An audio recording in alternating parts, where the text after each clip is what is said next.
Fevereiro roxo e laranja são as cores usadas para marcar o mês de conscientização sobre doenças crônicas como o lúpus, a fibromialgia, o Alzheimer e a leucemia. Hoje vamos conversar sobre o Alzheimer, o diagnóstico e a prevenção. As pesquisas têm aumentado e isso faz com que as pessoas também sejam melhores diagnosticadas, né?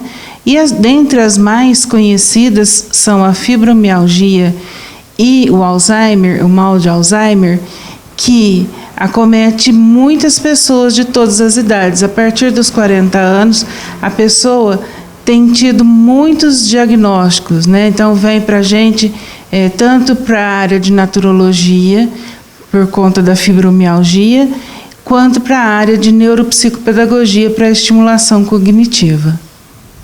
E a estimulação cognitiva seria mais para o Alzheimer, uma prevenção?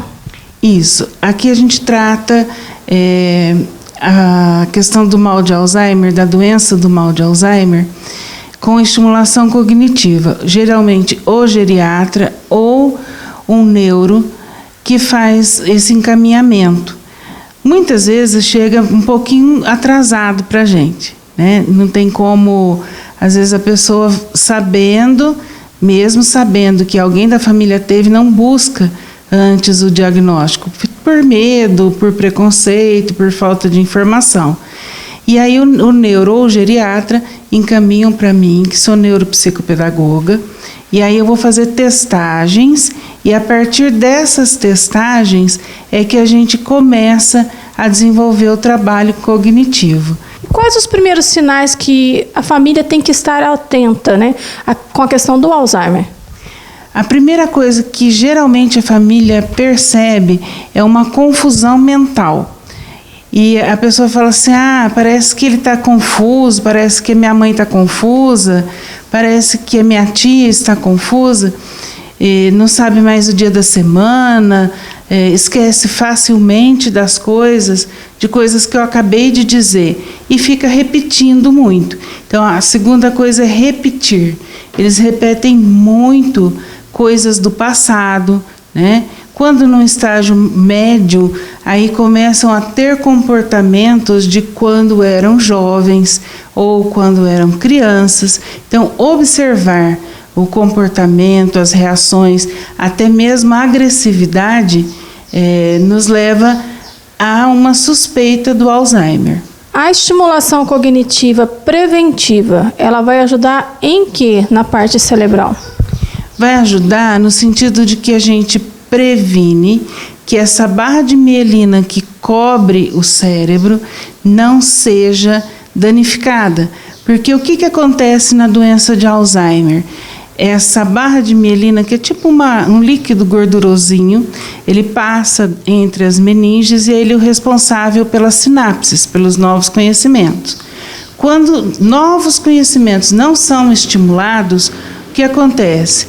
O cérebro vai literalmente murchando, vai desidratando. Então vamos imaginar o cérebro como uma couve-flor bonita, novinha. E aí, se a gente deixar ela lá na pia durante 2 semanas, ela vai estar totalmente seca, murcha, e é isso que acontece com o cérebro. Não nessa mesma velocidade, mas aos poucos a pessoa vai perdendo as funções do cérebro, e aí perde função motora, perde função de fala, perde função de memória. Então, todas as funções que dependem do cérebro vão ser acometidas até vir à falência dos órgãos. Vendo os primeiros sintomas, os primeiros sinais, procurar qual profissional primeiro para fazer um bom diagnóstico? Primeiro, se a pessoa tiver mais de 50 anos, geralmente a gente pede para ir ao geriatra, né? O geriatra, ele deve atender as pessoas depois dos 50 anos também para a prevenção. Mas se já tem algum sintoma que a família percebe, é o primeiro que a gente deve levar. Antes disso, é o neurologista, né?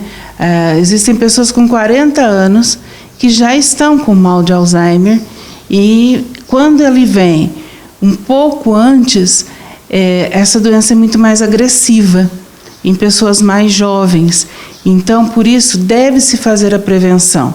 Se eu sei que alguém da minha família teve mal de Alzheimer, eu devo procurar o quanto antes o neurologista e, se for possível, o geriatra ou mesmo um clínico geral. Para quê? Para ter esse diagnóstico de possível desenvolvimento da doença de Alzheimer. O geneticista também pode ser consultado e aí ele vai dizer: olha, você tem tantos % de chances, né? Se tem do lado da mãe, do pai, é um pouco mais. Não é só o fator genético.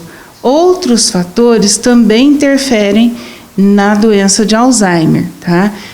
Por exemplo, intoxicações alimentares, intoxicação pela poluição, tanto visual quanto pelo cheiro das coisas, pelo gosto das coisas. A gente come muita coisa com agrotóxico hoje, então a alimentação, tudo isso deve ser muito bem prevenido se a gente for pensar desde os 20 anos, né? A gente teria que fazer estimulação cognitiva para não perder de forma alguma. E quais os exercícios que pode fazer para estimular o cérebro, para poder segurar um pouco a questão do Alzheimer?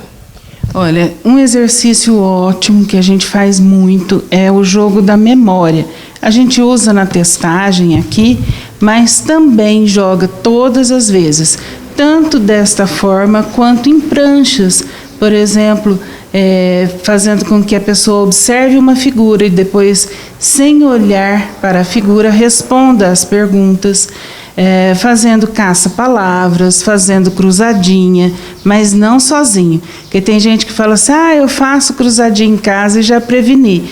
Não, você estimulou, mas não preveniu, porque o profissional vai saber conduzir essa atividade para você. Atividades de seriação, de sequências lógicas, atividades de encaixe quando está perdendo os movimentos, né? Temos para fazer alinhavos, laços, porque todo esse movimento de pinça o idoso vai perdendo. Atividades de estratégia que ele pode desenvolver, né? Para que lado eu vou, porque eles perdem muito a orientação, a localização espacial. Então, labirinto a gente trabalha muito, a gente trabalha com jogos, com muitas coisas. E lá no finalzinho, quando a pessoa já não está quase respondendo, aí a gente tem o estímulo da boneca, né? Que às vezes, para os idosos, é muito importante, principalmente no desenvolvimento da fala, porque eles param de falar. Eles já não correspondem tanto, então a gente pergunta, eles não respondem. Mas quando a gente entra com a boneca, quando a demenciação já está bem avançada, eles acreditam que a boneca é uma criança real, é um bebê. E aí eles tendem a contar coisas de quando os filhos, os netos, os sobrinhos eram bebês. A gente brinca, né, mas não como uma criança. A gente vai estimulando: olha o meu filho, né? Você gostou da minha filha? Sente o cheirinho do neném, vamos, me ajuda a trocar o neném, né? E nós vamos trabalhando com a bonequinha para que ele fale, para que ele cante.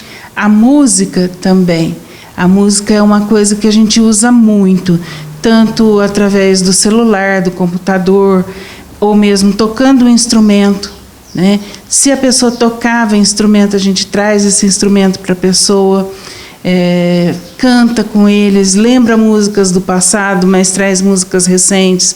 Então, se a pessoa é da década de 40, 50, a gente trabalha com músicas assim, tira palavras dessa música e faz ele falar, né, ou cantar a palavra. A gente trabalha com estímulo matemático, por exemplo, com bingo, com somas, com atividades que eles possam realizar em todos os campos do cérebro alguma estimulação.